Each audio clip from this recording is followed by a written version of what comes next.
Linkin Park is a world-famous rock band. In an interview, their Japanese-American vocalist, Mike Shinoda, once said, I toured in Japan. I've been there now I think 4 times. I remember the first time I went, how familiar it seemed. Just getting out of the plane, it smelled like my aunt's house in the airport. It smelled like Japan. And then going to Tokyo, Osaka, Kyoto, Nagoya, you just recognize things about the way people act. The small things that people do, such as how you'll grab a piece of paper. There are things that are more obvious, like taking somebody's business card with 2 hands. You don't do that in the States. When I saw somebody do that, I went, oh yeah, my uncle always does that, you know? There are little things that culturally come from Japan, but they also exist in Japanese American culture, and it made me feel like the connection was there. And I kind of hadn't realized how much of it was there. This time, we'll explore how Japanese manners have developed over time.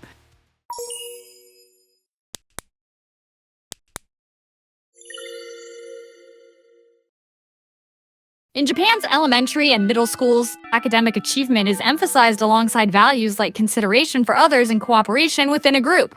As part of this approach, students in public schools are divided into groups and take responsibility for cleaning not only their classrooms but also hallways and restrooms. Through these activities, the children develop a sense of responsibility for maintaining shared spaces, learn to work collaboratively, and build self-discipline. In elementary school, students also take turns serving lunch to their classmates, further reinforcing these values. In addition to schools, local communities across Japan also regularly organize group cleanups of parks and streets, reflecting a shared belief in keeping public spaces clean together. At school sports festivals, many events require students to work together in teams or as a class to achieve a common goal. These activities teach students that success isn't just about individual performance. It's about fulfilling one's role for the good of the entire group. Japanese schools often create situations that encourage students to recognize their responsibility as part of a group. For example, a class might be told that if everyone turns in their homework, the next assignment will be canceled for all.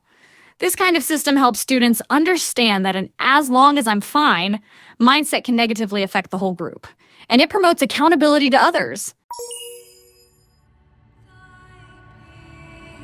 Historically, multiple religions have coexisted in Japan, each shaping the nation's values and social behaviors.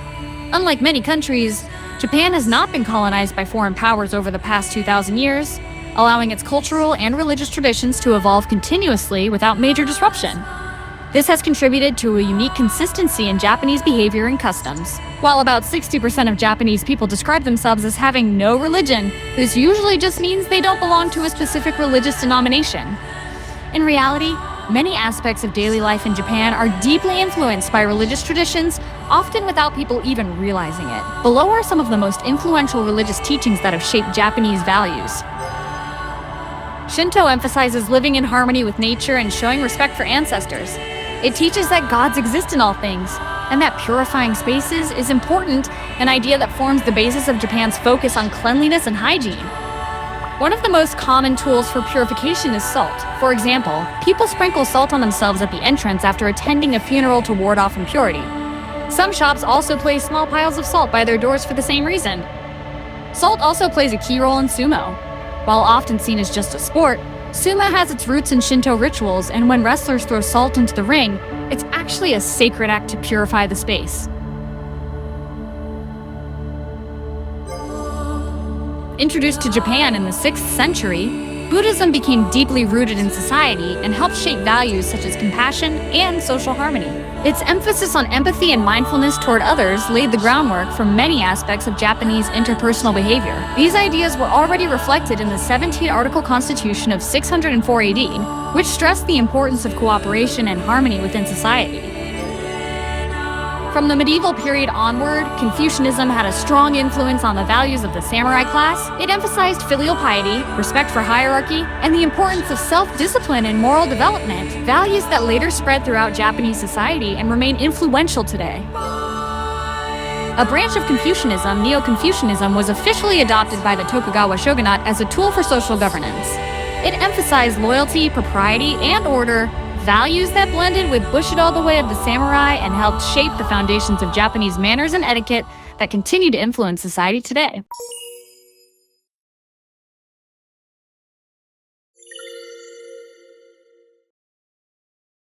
Japan has several certification programs focused on business etiquette, mainly aimed at university students and young professionals entering the workforce.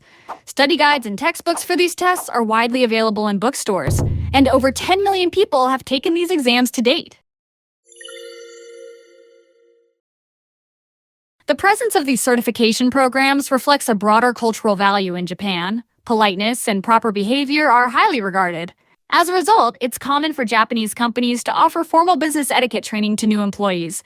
These sessions, often led by instructors or senior staff, cover basics like how to answer the phone, bow properly, and exchange business cards. There are even specific etiquette rules for things like where to stand in an elevator when riding with a senior colleague, something unique to Japanese workplace culture.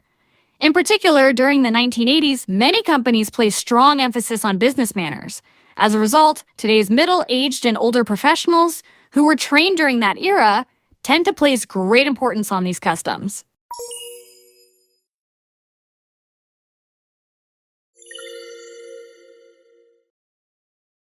Japanese society is often described as group-oriented, and this mindset plays a key role in shaping manners and social behavior. Many Japanese people naturally divide relationships into two categories: in-group, such as family, close friends, and coworkers, and others. Although this distinction is rarely spoken aloud, it influences behavior. People tend to act more formally and politely toward those outside their immediate circle. This isn't a sign of being two-faced, but rather a reflection of the cultural emphasis on social harmony and maintaining good relationships within a group. For example, one reason Japanese trains are so quiet is because passengers recognize them as shared spaces with others.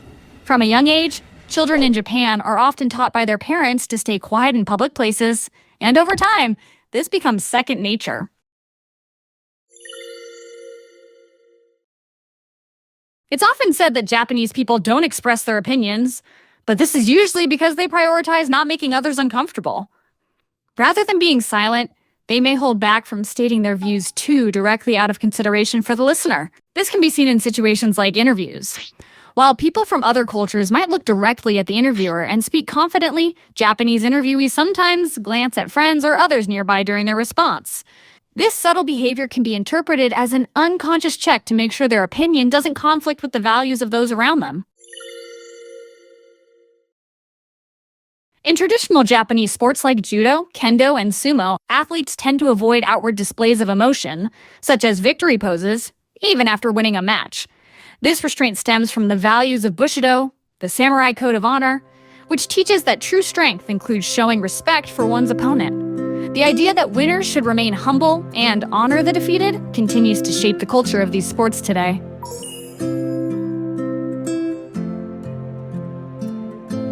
Over the years, Japan has developed its own unique sense of manners, shaped by a blend of history, education, and religious influences. Even in adulthood, these values continue to shape how people behave in everyday life. If you've watched this video, you'll understand why Japanese cities are known for being so clean, and why Japanese people do things like Shohei Ohtani picking up trash on the field during Major League Baseball games, the Japanese national soccer team cleaning their locker room before leaving the stadium, fans tidying up the area around their seats after a match. These behaviors aren't particularly special for most Japanese people. However, with globalization and increasingly diverse values, generational gaps are starting to emerge in the ways that people view manners.